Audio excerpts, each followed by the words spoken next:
Selamun aleyküm. Bugün miladi 25 Mayıs 2022 Çarşamba, Hicri 24 Şevval 1443. Günün ayeti. O gün suçluları zincirlere vurulmuş olarak görürsün. Günün hadisi. Resulullah sallallahu aleyhi ve sellem kadın elbisesini giyen erkeğe ve erkek elbisesini giyen kadına lanet etti. Tarihten haberdar olmak için tarihte bugün neler yaşandı hep birlikte bakalım. 1571 İspanya Kralı Venedik ve Papa Osmanlı Devleti aleyhine ittifak kararı aldı. Bu yeni karar yaklaşık 9 asırdır körü körüne ve bağnazca devam eden İslam düşmanlığının yinelenmesinden başka bir anlam taşımıyordu. 1895 Ahmet Cevdet Paşa vefat etti. Osmanlı Devleti'nde 19. asırda yetişen devlet ve bilim adamı, tarihçi, hukukçu, şair, Cevdet tarihinin yazarı ve meşhur hukuk metni Mecelle'yi tedvin eden kişi olarak tarihteki yerini aldı.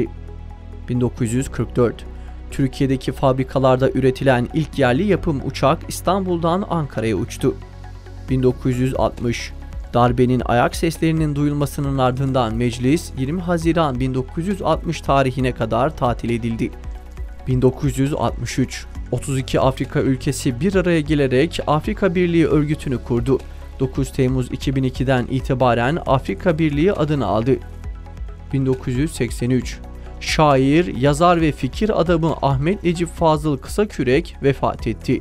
Necip Fazıl 21 yaşında yayımladığı Örümcek Ağı adlı şiir kitabının ardından 24 yaşındayken yayımladığı Kaldırımlar adlı şiir kitabıyla tanınmıştır.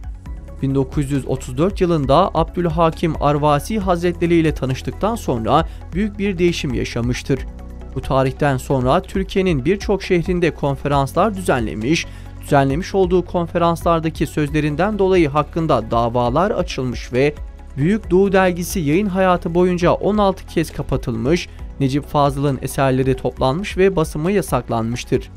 Necip Fazıl yıllarca zindanlara mahkum edilmiştir. 1983 Milli Güvenlik Konseyi kürtaj yasa tasarısını kabul etti. Buna göre kürtaj yasaklandı. Yapan ve yaptıran kişilere çeşitli cezalar getirildi. Ancak 31 Mart 2003 tarihli genelgeyle kürtaj yapanların ücretini kendilerinin karşılaması kaydıyla isteğe bağlı kürtaj yapmak yasak olmaktan çıkarıldı. 2007 yılında yayımlanan sağlık uygulama tebliği ile kürtaj ücretsiz yapılmaya başlandı. Alimlerin defaten kürtajın bir katliam olduğunu, bir insanı öldürmekle anne karnında bir bebeği canlıyı katletmenin arasında bir fark olmadığını söylemelerine rağmen bu ilkel, vahşi katliam hala hem de yasal olarak devam etmektedir. 1989 Mihail Gorbaçov, Sovyet Sosyalist Cumhuriyetler Birliği Devlet Başkanlığına yeniden seçildi. Kısa bir süre sonra ilan ettiği reformun ardından Komünist Rusya çökecek, yerini Kapitalist Rusya Federasyonu alacaktı. 1997 Afganistan'dan kaçan General Raşit Dostum Türkiye'ye sığındı.